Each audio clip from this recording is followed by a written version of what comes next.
नमस्कार दोस्तों, स्वागत है आपका आपके अपने यूट्यूब चैनल के लर्निंग पॉइंट में। दोस्तों, जैसा कि हम लेके चल रहे हैं 10th क्लास के आरबीएससी के चैप्टर वाइज वीडियोस को, तो इसमें हम पढ़ रहे थे चैप्टर नंबर 7 को, जिसमें हमने कई वैज्ञानिकों के परमाणु मॉडलों को देखा। उनमें से ही एक वैज्ञानिक के परमाणु मॉडल कौन सा है? Niels Bohr. किसका? नील्स बोर का परमाणु मॉडल। ठीक है दोस्तों, नील्स बोर ने अपना जो परमाणु मॉडल दिया, ये रदरफोर्ड की कमियों को दूर करने के लिए दिया कि रदरफोर्ड का जो परमाणु मॉडल है, उनके परमाणु मॉडल की क्या क्या कमियां रही, उनको दूर करने के लिए नील्स बोर ने अपनी परमाणु मॉडल की कई परिकल्पनाएं दी, जिसमें उन्होंने बताया कि क्यों परमाणु अस्थायी रहता है। जो रदरफोर्ड का परमाणु मॉडल था, उनकी क्या क्या कमियां थी। देखो, एक तो वो ये नहीं बता पाए कि परमाणु की जो संरचना है या परमाणु के स्थायित्व को नहीं बता पाए। दूसरी, इलेक्ट्रॉन की संरचना के बारे में भी नहीं बता पाए। तो उनकी इन कमियों को दूर करने के लिए एक वैज्ञानिक आए, नील्स बोर। ठीक है, और इन्होंने उनकी कमियों को दूर करने के लिए अपनी परिकल्पनाएं दी, अपने परमाणु मॉडल की परिकल्पनाएं दी, जो कौन कौन सी है उनको हम अभी देखेंगे। ठीक है, तो पहली जो परिकल्पना थी वो कौन सी है? देखो, पहली परिकल्पना में इन्होंने बताया कि परमाणु के केंद्र में नाभिक उपस्थित होता है, जिसमें धनावेशित कण प्रोटॉन उपस्थित होता है।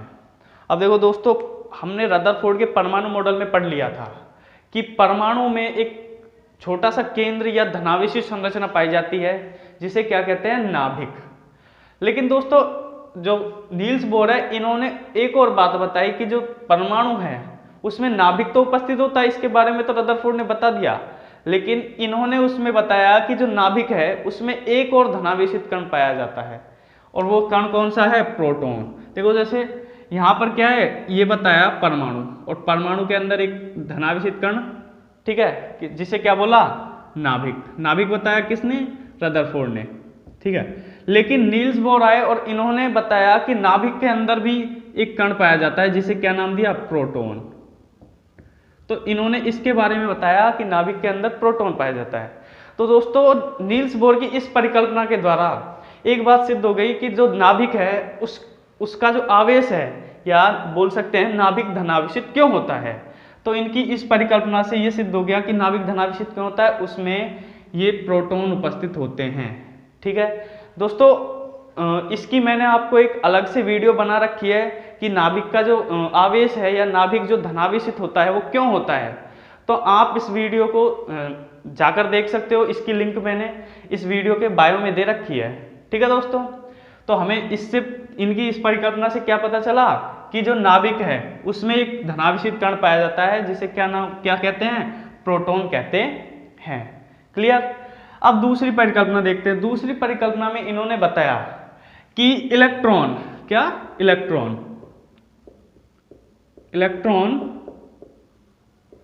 नाभिक के चारों तरफ निश्चित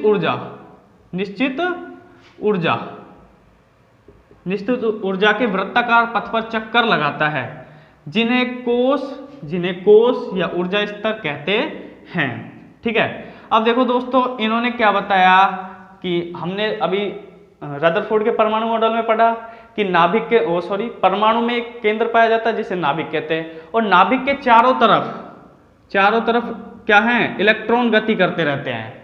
हमको पता है, पिछली वीडियो में हमने देखा कि जो नाभिक है उसके अंदर उसके चारों तरफ ये जो रिक्त भाग है, इसमें इलेक्ट्रॉन गति करते रहते हैं। और कहाँ गति करते रहते हैं? वृत्ताकार पथों में। किसमें? वृत्ताकार पथों में। और इन वृत्ताकार पथों को क्या कहा इन्होंने? नील्स बोर ने ऊर्जा स्तर कोष या ऊर्जा स्तर नाम दिया, ऑर्बिट या एनर्जी लेवल। देखो, नील्स बोर ने ये संरचना बताई कि ये परमाणु है, इस परमाणु के अंदर ये धनावेशित कण नाभिक है, और इस नाभिक के चारों तरफ इलेक्ट्रॉन गति करते हैं। और इन्होंने जो इलेक्ट्रॉन गति करते हैं, इन पथों को भी नाम दिया कि कौन कौन से पथ में गति करते हैं। तो इन्होंने ये बताया कि परमाणु में 4 इलेक्ट्रॉनीय पथ हैं, जिनमें इलेक्ट्रॉन गति करते हैं। देखो कौन कौन से हैं। एक तो ये था, ठीक है, फिर इन्होंने इनका नाम भी दिया, ये जो इलेक्ट्रॉनीय पथ है इनको नाम भी दे दिया। तो इन्होंने ऐसे 4 पथ बनाए, 4 पथ बताए कि जिनमें इलेक्ट्रॉन गति करते हैं। और फिर उनके बाद ये बताने के बाद इन्होंने इनको नाम दिया। क्या नाम दिया? के एल एम एन कोस, के कोस, एल कोस, एम कोस, एन कोस, ये सभी नाम दिए। ठीक है, तो सबसे जो नाभिक के पास वाला जो इलेक्ट्रॉन ये पथ है उसको दिया के, जो कोस है नाभिक के सबसे पास वाला उसको के कोस दिया। ठीक है, और दूसरे नंबर का जो है नाभिक से सेकंड नंबर का जो पथ है या कोस है या ऊर्जा स्तर है उसको क्या नाम दिया? एल। ठीक है, देखो नीचे की साइड लिखते हैं, इसको नाम दिया इन्होंने, क्या दिया? एल। ठीक है, और ये जो है तीसरे नंबर का कोस है इसको नाम दिया इन्होंने एम। क्या नाम दिया? एम। और लास्ट का जो ऊर्जा लेवल है या ऊर्जा स्तर है इसको नाम दिया इन्होंने एन। और बताया कि ये जो ऊर्जा स्तर हैं या वृत्ताकार पथ हैं जिनमें इलेक्ट्रॉन गति करते हैं, इन्हीं में किन को भरा जाता है? इलेक्ट्रॉन को। इलेक्ट्रॉन को इनकी जो इलेक्ट्रॉनिक विन्यास है इन्हीं के आधार पर दिया जाता है। ठीक है, फिर इन्होंने इनकी ऊर्जा भी बताई कि किस कोष की ऊर्जा सबसे अधिक होती है। तो ध्यान रखना, सबसे कम जो ऊर्जा होती है वो एन कोष की होती है, क्योंकि यहाँ ये जो पथ है इस पर नाभिक का जो आकर्षण बल है वो बहुत कम होता है। ठीक है, तो इस पथ से इलेक्ट्रॉन निकालने के लिए बहुत कम ऊर्जा की आवश्यकता होती है, तो इसकी ऊर्जा क्या होगी? सबसे कम।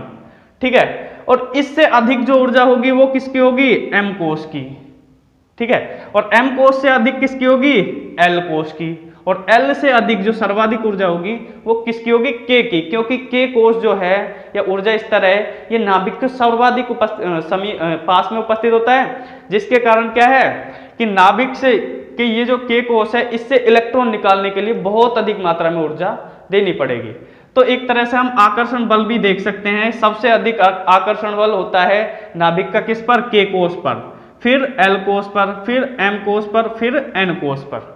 ठीक है, अब उसके बाद इन्होंने इनको नंबर भी दे दिया कि के कोष है इसको n बराबर 1 नंबर दे दिया, इसको n बराबर 2, इसको n बराबर 3, इसको n बराबर 4।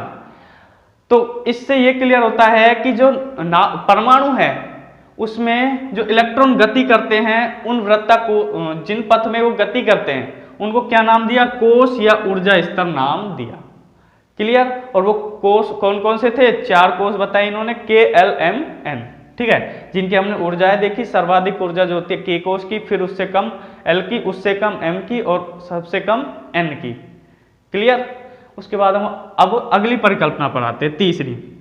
तो बोर के अनुसार इलेक्ट्रॉन केवल उन्हीं कक्षाओं में चक्कर लगाते हैं जिनमें इलेक्ट्रॉन का कोणीय संवेग, ध्यान रखना कोणीय संवेग कितना हो? NH/2π के पूर्ण गुणज या उसके बराबर हो। तो ध्यान रखना इन्होंने क्या बताया कि जो इलेक्ट्रॉन है, ये हमने देखा कि इलेक्ट्रॉन नाभिक के चारों तरफ वृत्ताकार पथ में या जो रिक्त स्थान है उनमें गति करते रहते हैं। ये जो हैं, ये जितने भी पथ है इसमें गति कर रहे हैं इलेक्ट्रॉन। ठीक है, तो इन पथों में गति तो कर रहे हैं, लेकिन इन्होंने बताया कि वो ही इलेक्ट्रॉन गति करेंगे जिनका कोणीय संवेग कितना हो? NH/2π के बराबर हो।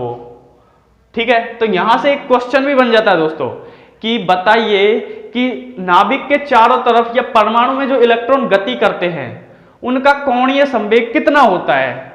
तो कितना होता है दोस्तों? तो यहां हम देखेंगे कि इलेक्ट्रॉन का जो कोणीय संवेग है वो कितना होता है? NH/2π के बराबर होता है या उसके पूर्ण गुणज होता है। क्लियर दोस्तों? देखो हम इनको देख लें, यहां पर जो m है ये तो दर्शाता है इलेक्ट्रॉन के द्रव्यमान को, ध्यान रखना इलेक्ट्रॉन के द्रव्यमान को, और v है ये इलेक्ट्रॉन के वेग को, इलेक्ट्रॉन के वेग को कि इलेक्ट्रॉन कितनी गति से इन वृत्ताकार पथों में या कक्षकों में या ऊर्जा स्तरों में गति कर रहा है। ठीक है, और r बताता है इलेक्ट्रॉन की कक्षकों की त्रिज्या को। किसकी? जो r है ये जो कक्षक हैं, ऊर्जा स्तर हैं, वृत्ताकार पथ हैं, इनकी त्रिज्या को, किनकी? कक्षकों की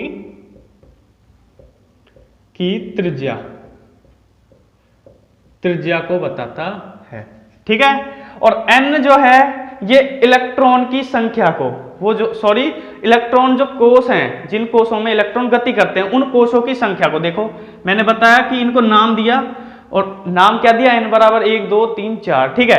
तो n क्या बताता है यहाँ पर, n बताता है यहाँ पर कोषों की संख्या, कोषों की संख्या को, ठीक है। और h जो है वो क्या बताता है, हाइट को, कि कौन से ऊर्जा स्तर में है, ठीक है, ऊंचाई। उसके बाद जो पाई है, इसको हमको पता है, इसका मान कितना होता है पाई का, 3.14, क्लियर। तो इस प्रकार इन्होंने अपनी परिकल्पनाएं बताई कि इलेक्ट्रॉन किस प्रकार या कौन कौन से कक्षक में गति करेगा, तो गति करेगा तो कौन से इलेक्ट्रॉन गति करेंगे और उनका कोणीय संवेग कितना होगा, ठीक है दोस्तों। ये थी इनकी तीसरी परिकल्पना। अब इसके बाद हम देखेंगे नील्स बोर की परिकल्पना नंबर 4 को, ठीक है। देखो दोस्तों, चौथी परिकल्पना में नील्स बोर ने बताया कि इस परिकल्पना में बताया कि परमाणु के अंदर उपस्थित नाभिक पर 2 प्रकार के बल कार्य करते हैं। अब दोस्तों बहुत ही मेन इंपॉर्टेंट परिकल्पना है। इस परिकल्पना से हमें यह भी पता चल जाएगा कि परमाणु में उपस्थित नाभिक स्थायी होता है तो वो क्यों होता है, तो इससे हमें पता चलेगा। देखो इन्होंने बताया कि परमाणु जो है उसमें उपस्थित नाभिक है और नाभिक के चारों तरफ जो इलेक्ट्रॉन हैं उन पर 2 प्रकार के बल कार्य करते हैं। नाभिक पर, या सॉरी वहां पर मैंने लिखा नहीं, नाभिक के चारों ओर के चारों तरफ उपस्थित इलेक्ट्रॉन पर, किस पर, चारों ओर उपस्थित इलेक्ट्रॉन पर 2 प्रकार के बल कार्य करते हैं। ये यहां लिखेगा जाएगा, ठीक है, 2 प्रकार के बल कार्य करते हैं। अब देखो पहले ये देख लो कि वो बल कौन कौन से हैं। तो पहला जो बल है वो है अभिकेंद्रीय बल, अभिकेंद्रीय बल, ठीक है। और दूसरा जो बल है वो है अपकेंद्रीय बल, अपकेंद्रीय बल। तो देखो ये देखो परमाणु है, ठीक है, और परमाणु में उपस्थित क्या है, नाभिक है। ये क्या है, नाभिक है, धनावेशित कण। और नाभिक के चारों तरफ क्या है, वृत्ताकार कक्षक है। नील्स बोर ने बताया 4 वृत्ताकार कक्षक है जिनको कोष या ऊर्जा लेवल बताया, ठीक है। तो अभी मैं यहां पर एक ही बना रहा हूं, ठीक है। तो इसके चारों तरफ क्या, ये एनर्जी लेवल है, ऊर्जा स्तर या वृत्ताकार कोष है, जिसमें क्या उपस्थित है, इलेक्ट्रॉन, क्या है, इलेक्ट्रॉन उपस्थित है, ठीक है। तो इन्होंने बताया कि इलेक्ट्रॉन के चारों तरफ, या सॉरी इलेक्ट्रॉन पर 2 प्रकार के बल कार्य करते हैं। कितने, 2 प्रकार के। कौन कौन से हैं, पहला है अभिकेंद्रीय बल, दूसरा है अपकेंद्रीय बल। अब देखो ये बल लगते कहां कहां हैं, तो ध्यान रखना अभिकेंद्रीय बल जो है वो नाभिक और इलेक्ट्रॉन के मध्य लगता है। दोस्तों अभिकेंद्रीय बल को एक और नाम से जानते हैं, इसको बोलते हैं नाभिकीय आकर्षण बल, नाभिकीय आकर्षण बल, ठीक है। ध्यान रखना अभिकेंद्रीय बल को दूसरे नाम से भी जानते हैं, नाभिकीय आकर्षण बल। तो ये कहां लगता है, मैंने अभी बताया जैसे आपको कि ये इलेक्ट्रॉन और नाभिक के मध्य लगता है। कौन सा बल, अभिकेंद्रीय बल, अभिकेंद्रीय बल, ठीक है। और अपकेंद्रीय जो बल है ये इस अभिकेंद्रीय बल के विपरीत दिशा में लगता है। मतलब ये लग रहा है इलेक्ट्रॉन और नाभिक के बीच में, और ये जो बल लगेगा ये इसके विपरीत, मतलब नाभिक की तरफ लगेगा, सॉरी इलेक्ट्रॉन की तरफ, ठीक है, बाहर से इलेक्ट्रॉन की तरफ। ये कौन सा बल हो जाएगा, अपकेंद्रीय बल, अपकेंद्रीय बल। तो एक बार इनकी परिभाषा भी देख ले हम कि अभिकेंद्रीय बल क्या होता है और अपकेंद्रीय बल क्या होता है। तो देखो अभिकेंद्रीय जो बल है वो उसे क्या कहते हैं, किसे कहते हैं, कि जब किसी वृत्ताकार पथ पर कोई पदार्थ गति करता है तो उस वृत्ताकार पथ के केंद्र द्वारा, वृत्ताकार पथ के केंद्र द्वारा उस पदार्थ पर लगने वाला आकर्षण बल या लगने वाला बल, उसे ही क्या कहते हैं, अभिकेंद्रीय बल कहते हैं या नाभिकीय आकर्षण बल कहते हैं। यहां हम नाभिक में पढ़ रहे हैं तो इसको हमने नाभिकीय आकर्षण बल नाम दे दिया, ठीक है। तो उसे कौन सा बल कहते हैं, अभिकेंद्रीय बल कहते हैं, ठीक है। देखो जैसे ये क्या है, वृत्ताकार पथ है, ठीक है, और ये वृत्ताकार पथ का क्या है, केंद्र, और केंद्र के चारों तरफ इस वृत्ताकार पथ पर कोई पदार्थ क्या है, गति कर रहा है, ठीक है। तो इस पदार्थ पर इस केंद्र द्वारा लगने वाला बल ही क्या, कौन सा बल होगा, अभिकेंद्रीय बल। ठीक है, एक बार फिर से रिपीट कर रहा हूं परिभाषा कि किसी वृत्ताकार पथ पर गति करते हुए पदार्थ पर उस वृत्ताकार पथ के केंद्र द्वारा लगने वाला आकर्षण बल ही क्या कहलाता है? अभिकेंद्रीय बल कहलाता है।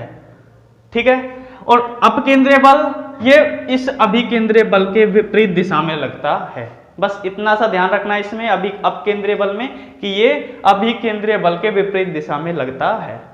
तो मैंने अभी जैसा आपको बताया कि इन दोनों बलों से हमें या इनकी इस परिकल्पना से हमें यह पता चल गया कि नाभिक में उपस्थित या परमाणु में उपस्थित इलेक्ट्रॉन हैं वो स्थायी क्यों होते हैं और उन वृत्ताकार कक्षकों या ऊर्जा स्तरों में लगातार गति करते रहते हैं, उनको ऊर्जा कहाँ से प्राप्त होती है?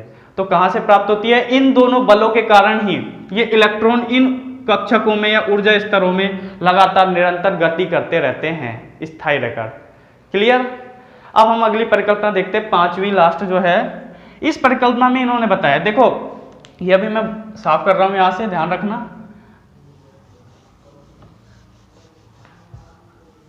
ठीक है, तो इसमें इन्होंने क्या बताया कि इलेक्ट्रॉन निम्न ऊर्जा स्तरों में ऊर्जा अवशोषित कर उच्च ऊर्जा स्तर, ध्यान रखना, उच्च ऊर्जा स्तर में चला जाता है, जहां वह अस्थायी होने के कारण, कहां जब उच्च ऊर्जा स्तर में चला जाता है तो उसके वहां पर अस्थायी होने के कारण वह जब वापस अपनी मूल अवस्था में आता है तो वो अवशोषित ऊर्जा, अभी यहां पर मैंने बताया कि ऊर्जा अवशोषित करके उच्च ऊर्जा स्तर में चला जाता है, जहां पर वो क्या है अपनी वहां अस्थायी होता है और वहां से अपनी मूल अवस्था में आता है। तो मूल अवस्था में आते वक्त जो ऊर्जा उसने अवशोषित की है, अवशोषित ऊर्जा का क्या करता है? उत्सर्जन करता है, और उत्सर्जन करके स्पेक्ट्रमी लाइनें बनाता है। ये भी एक महत्वपूर्ण परिकल्पना है जो क्या है कि जिससे हमें पता चल रहा है कि नील्स बोर ने किसके बारे में बताया? स्पेक्ट्रमी लाइनों के बारे में। तो देखो इसको मैं अभी चित्र के द्वारा बता रहा हूं। तो मैंने अभी आपको बताया कि एक परमाणु है, उसमें 4 ऊर्जा स्तर होते हैं। ठीक है, तो मैं इनको एक सीधी रेखा में बना रहा हूं, क्षैतिज में। ठीक है, तो देखो ये मैंने 4 ऊर्जा स्तर बनाए। ठीक है, और ये क्या है? नाभिक है। यदि अपन इसको वृत्ताकार में करें तो 4 हो जाएंगे पूरे वृत्ताकार। ठीक है, तो ये क्या है? नाभिक है। और अब इसके मैं इनको नाम हमने देखा क्या है? के, इसको हमने दिया L, इसको M और इसको N। तो K कोष में या K कोष जो है इसमें एक इलेक्ट्रॉन उपस्थित है और इसको बोल रहे हैं हम निम्न ऊर्जा स्तर। ये जो है कौन सा है? निम्न ऊर्जा स्तर। ठीक है, निम्न ऊर्जा स्तर में ये जो इलेक्ट्रॉन है ये ऊर्जा अवशोषित करता है। कहां से? बाहर से ऊर्जा अवशोषित कर कहां चला जाता है? ध्यान रखना, निम्न ऊर्जा स्तर से ये कहीं बाहर से या किसी पदार्थ से ऊर्जा अवशोषित करेगा और अवशोषित करके ये उच्च ऊर्जा स्तर में चला जाएगा। ये कौन सा है? उच्च ऊर्जा स्तर। ठीक है, उच्च ऊर्जा स्तर में चला जाएगा और वहां जाने के बाद ये यहां आ गया और ये उच्च ऊर्जा स्तर में ये जो इलेक्ट्रॉन है ये कुछ ही समय के लिए स्थित रहता है। मतलब यहां पर ये अस्थायी रहता है। क्या? अस्थायी। ठीक है, कैसा रहता है? अस्थायी। और अस्थायी रहने के कारण ये क्या है कि कुछ ही समय तक यहां पर रुकता है और रुकने के बाद वापस अपनी मूल अवस्था में आ जाता है। तो उस समय इसने जो ऊर्जा अवशोषित की बाहर से, उसी ऊर्जा का क्या करता है? ये नीचे आते वक्त क्या करता है? उत्सर्जन करता है। और उत्सर्जन करते वक्त ये किन का निर्माण करता है? स्पेक्ट्रमी लाइनों का निर्माण करता है, जो कि अभी हमने इस परिकल्पना में देखा कि जब इलेक्ट्रॉन निम्न ऊर्जा स्तर से ऊर्जा अवशोषित कर उच्च ऊर्जा स्तरों में चला जाता है तो वहां पर वह अस्थायी होने के कारण जब अपनी मूल अवस्था में वापस आता है तो वो अवशोषित ऊर्जा का क्या करता है? उत्सर्जन करता है। ठीक है, और उत्सर्जन करते वक्त जो ऊर्जा उत्सर्जित की है उससे क्या प्राप्त होंगी हमें? स्पेक्ट्रमी लाइनें।